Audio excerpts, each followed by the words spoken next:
My girlfriend said, I need the apartment this weekend. Girls spa retreat, no boys allowed. I responded, have fun. Then her gay best friend accidentally sent me a text meant for her about their romantic weekend. I forwarded it to her entire friend group and changed the locks. When she came home with him Sunday night, I 29 male got the message Thursday morning while making coffee.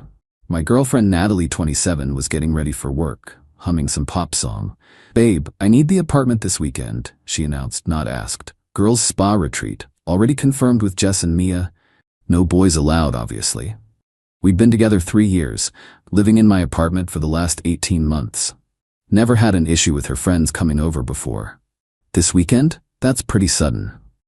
She rolled her eyes. God, don't be clingy. It's just 2 nights. You can crash at your brother's or something. Why can't you guys do the spa thing at Jess's place? Because I already told them here. Plus, we want to use your amazing bathtub for face masks and stuff. Come on, don't make this weird. Something felt off, but after 3 years, you pick your battles. Yeah, okay, have fun. She beamed, kissed my cheek. You're the best. We're doing wine, movies, the works, total relaxation mode. Friday afternoon, I packed a bag. Natalie practically pushed me out the door at 5 p.m. They'll be here soon, love you, bye. Door closed, locked, crashed at my brother Derek's place. We played Xbox, ordered pizza. Normal Friday. Around 11 p.m., watching some stand-up special, my phone buzzed. Text from an unknown number. Unknown, can't wait for tomorrow night, babe. Got us that wine you love and those candles. Romantic AF. I stared at it. Wrong number, obviously. Was about to delete when another came through. Unknown. Nat, are gonna look so hot in that lingerie. Worth every penny, lol. My blood went ice cold. Nat, Natalie. The next text confirmed it. Unknown. Shit, wrong person. This is Garrett BW. Nat gave me her number for emergencies. Please don't say anything. She'll kill me. Garrett, her gay best friend from college. The one she swore was practically her sister. The one who came to our dinner parties with his boyfriend, who I'd never actually met now that I thought about it. My hands were shaking. Derek noticed. Yo, you good? Showed him the texts. His face went dark. That yeah. What you gonna do? Good question. Confront her? Storm over there? Part of me wanted to. But the calculating part, the part that was already 3 steps ahead, had a different idea. Nothing, yet. First, I screenshot everything. Then I opened Instagram. Natalie had already posted stories. Her, Jess, and Mia with face masks, wine glasses, girls' night, spa weekend. Looked convincing. Except, I zoomed in on one photo. Reflection in the wine glass. A man's watch on the coffee table. Garrett's watch. I knew because he'd bragged about it last month. Limited edition something or other. The rage was cold now. Methodical. Update 1 Saturday morning came with a plan. Not a rage plan, a consequences plan. First move, documentation. Garrett's texts were just the start. I went through our message history with fresh eyes. All those girls' nights Natalie had. All those times Garrett was having boy troubles and needed her support. The weekend trips to see her college friends where Garrett just happened to also be visiting. Pattern established. Second move, information gathering. Created a throwaway Instagram account. Checked Garrett's stories. The idiot had posted from my apartment. My couch visible in the background of his chill weekend vibes post. He'd even tagged the location as our neighborhood. Third move, nuclear option prep. See, Natalie had this whole friend group, about 12 girls who did brunch every Sunday, had a group chat called Queens Supporting Queens, the works. They loved drama, but more importantly, they had opinions about cheaters. Strong ones. Natalie herself had gone scorched earth on Mia's ex last year when he cheated, but I wasn't ready to push that button. Yet. Instead, I called my landlord. Hey, quick question. If someone's not on the lease and I want to change the locks, what's the process? If they're not on the lease and don't receive mail there, you can change them anytime. It's your apartment, legally. They'd be considered a guest. Perfect. Natalie had kept her parents' address for all official mail. Never changed it, like the tax benefits or something. Made another call. 24-hour locksmith. Can you come by tomorrow evening? Around 7? Sunday evening? That's $150 extra for weekend emergency rates. That's fine. Saturday night, I barely slept at Derek's, not from sadness, from anticipation. Natalie texted me twice, miss you baby, and girls say hi. I responded normally. Miss you too. Have fun. Sunday afternoon around 3 p.m. got another text from Garrett's number. Hey man, really sorry about those texts, drunk and stupid, or cool for not saying anything. Nat doesn't need that drama. I didn't respond, but I did screenshot it. More evidence of consciousness of guilt, as they say. 4 p.m. I headed back toward my apartment. Not to it, to the coffee shop across the street. Perfect view of the building entrance. Ordered a large coffee, settled in with my laptop. Waited. 5:47 p.m. Jess and Mia left the building, hugged goodbye at the door. No Natalie. 6:15 p.m. Pizza delivery guy went up. Came down 10 minutes later. 6:58 p.m. The locksmith arrived. I met him at the door. 20 minutes, new locks installed, both deadbolt and handle. Old keys useless. 7:24 p.m. Back at the coffee shop. Opened the Queens Supporting Queens Instagram group. Natalie had logged in on my iPad once, saved password. Uploaded Garrett's texts, his Instagram story from my apartment, the reflection photo. The pizza receipt screenshot I'd grabbed from our shared email. 2 pizzas delivered during a girls-only weekend. Added a simple caption, "Hey ladies. Thought you should know what Natalie's girls' spa weekend really looked like. Garrett's not gay, BW. Those texts were meant for her, sent to me by mistake. I'm changing the locks now. She can get her stuff tomorrow with supervision. Just thought you all deserved to know who you're brunching with." Posted. 12 views within seconds. The typing indicators went crazy. Then I waited for the main event. 8:43 p.m. Through the coffee shop window, I saw them. Natalie and Garrett, walking up to my building. She was wearing the dress I bought her for our anniversary. They were holding hands. Watched them get to the door, watched her dig for her keys.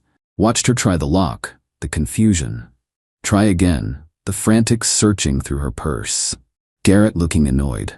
My phone exploded. 15 missed calls in 30 seconds. I let it ring. Then I strolled across the street. Update 2. They were still at the door when I walked up. Natalie spinning around, face going from relief to panic in about 0.3 seconds. Jake, thank God, my key's not working and... New locks, I said, keeping my voice level. Installed an hour ago. Garrett stepped forward, trying to look intimidating. Pretty hard to do when you're 5'8" and built like a yoga instructor. Dude, what's your problem? My problem? I pulled out my phone, showed them Garrett's texts. Wrong person, right? His face went white. Natalie grabbed the phone, read it, looked at Garrett. You absolute idiot! Not, this is a misunderstanding. Not, I can explain. Just anger at him for getting caught. 3 years, Natalie. 3 years and you're banging some guy in my apartment while I'm kicked out for your spa weekend. It's not. We're not. Garrett and I are just... Just what? Just friends? Like you've been saying for how long now? 8 months? A year? She started crying. The tears that used to work on me. You don't understand. You're never emotionally available. Garrett gets me. Gets you. Right?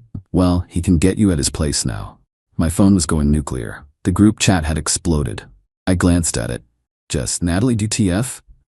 Left my charger there for this? Some girl named Becca. Garrett's not gay? I tried to set him up with my brother. Natalie's phone was going off too, her face crumpling as she read the messages. You told them? You told the group chat? They deserved to know, just like I deserved to know my girlfriend was screwing some dude in my bed. Garrett tried again. Look, man, we're all adults here. Let's go inside and talk about this rationally. Nah, we're done talking. Natalie, you can come get your stuff tomorrow. Bring whoever, I don't care. But supervised. You're not stepping foot in there alone.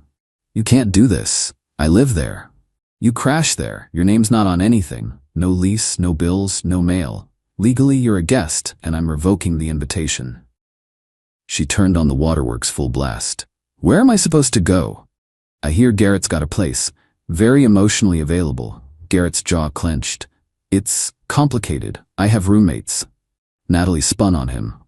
Complicated? You said, we should discuss this somewhere else, he cut her off, glancing at me. The realization dawning on her face was almost worth the whole mess. He'd sold her some story, probably about them getting a place together once she left me. But dude lived with 3 other guys in some cramped rental. I knew because I'd dropped him off once after a party. My phone rang.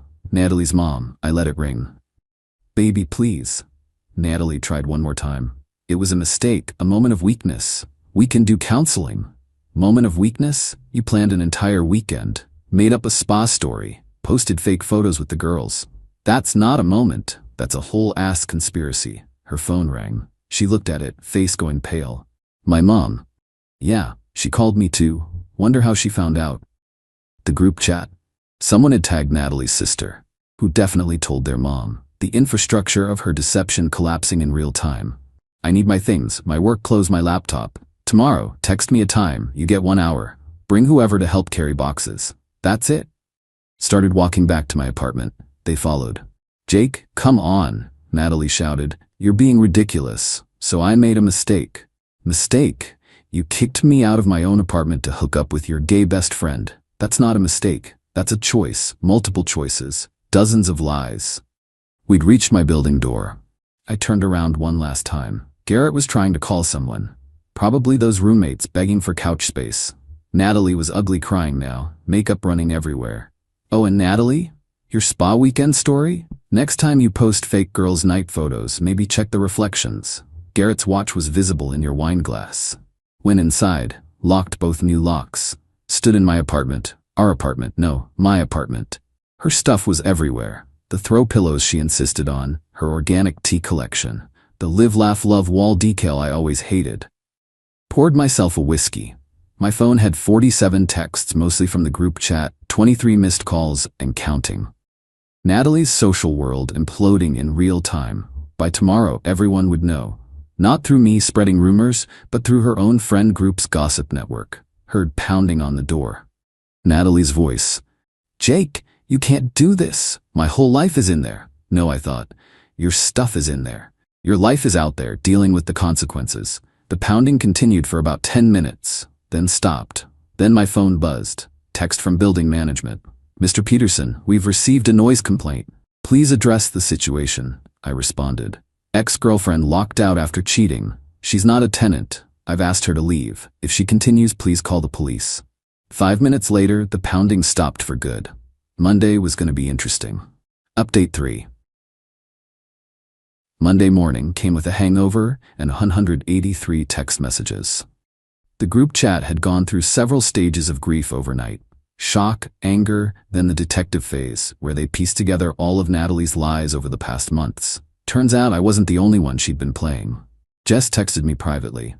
She borrowed $300 for her mom's medical bills last month. Her mom just told me she's never been sick. WTF. Mia. Those designer bags she said were gifts from her bonus? Garrett posted about buying his girl presents. I feel so stupid. The appointment for her to get her stuff was set for 4 p.m. She showed up at 3:30 because of course she did. Brought her sister Amy and 2 guys with a truck. No Garrett. Interesting. Amy tried the sympathy angle while we waited for 4. She's devastated, Jake. Hasn't stopped crying. Cool. That's it? Cool? After 3 years? After 3 years of what? The last year was apparently a lie. So really, after 2 years and whatever performance she was putting on while screwing Garrett. Natalie stood there, puffy-eyed, silent, wearing sweats and looking rough. The guys with the truck looked uncomfortable. 4 p.m. exactly, I opened the door. Had everything boxed and labeled in the living room. Clothes, toiletries, her books, everything. Even her stupid wall decal, carefully peeled off and rolled up. 1 hour. Take only what's in the boxes. Everything else stays. She tried to push past me toward the bedroom. I need to check. Boxes. Only. Or leave now with nothing. She looked at Amy, who shrugged. They started loading. Natalie kept trying to make eye contact, kept starting sentences and stopping. Finally, as they carried the last box out, she broke. I loved you, she said quietly. I did. Garrett made me feel special. And I didn't? You made me feel secure. There's a difference. Right. I was the safety net while you played with the trapeze artist. Got it? That's not. She stopped. Where am I supposed to go? That's a you problem. Amy's? Your parents? Maybe Garrett finally cleared it with his roommates? Her face darkened. He says he needs space to figure things out. I actually laughed, full belly laugh. Space? That's beautiful, really. She started crying again. Amy rubbed her back, shooting me dirty looks. The truck guys were already at the door with the furniture dolly. We done here? One asked. Wait, Natalie said. My necklace, the one you gave me for Christmas. It's in the jewelry box on the dresser. That stays. But you gave it to me. I gave it to my girlfriend. You're not her anymore. You're the woman who lied to me for months and kicked me out of my own apartment to hook up with another dude. Amy stepped forward. That's theft. Sue me. They left. Natalie, looking back one more time, maybe expecting me to break, to call her back. I just closed the door. The aftermath rolled in over the next week. Garrett got dumped by his actual girlfriend. Yeah, turns out he had one. Some girl in another city who found out through Instagram. The web of lies was impressive. Natalie's friend group split. Half thought I went too far with the public exposure. Half thought she deserved worse. The Sunday brunches were on pause indefinitely. She moved back in with her parents, put up some motivational quotes about growth through adversity on social media. Garrett tried to salvage his reputation by claiming he was exploring his sexuality and that I was being homophobic. That lasted about 5 minutes until someone posted screenshots of him hitting on 3 different women at a bar that weekend. The best part? 2 weeks later, I got a Venmo request from Natalie. $47.50. For my half of the utilities this month. The entitlement. The sheer, unbelievable entitlement. I declined it and blocked her. It's been a month now. Apartment's been rearranged completely. Got rid of everything that reminded me of her. Even bought new sheets, new towels, the works. My brother says I'm being extra, but I don't care. It's my space now. Actually mine. Dating? Nah, not yet. Still processing the fact that someone I trusted completely could lie so easily. The signs were there, looking back. The little inconsistencies. The way she'd get defensive over nothing. How her phone was suddenly always face down. But I'm good. Better, actually. There's something liberating about slamming the door on toxic people. About not trying to save something that's already dead. About letting people face the consequences of their own choices without cushioning the fall. Natalie texted from a friend's phone last week. I know you hate me, but I just wanted you to know Garrett and I aren't together. It meant nothing. I threw away everything for nothing. I didn't reply. But I did think, no, you threw it away for something. For the thrill, the deception, the excitement of sneaking around. You got exactly what you wanted. It just wasn't worth what you thought it was. The locks are still new. They work great. And the apartment never felt more like home.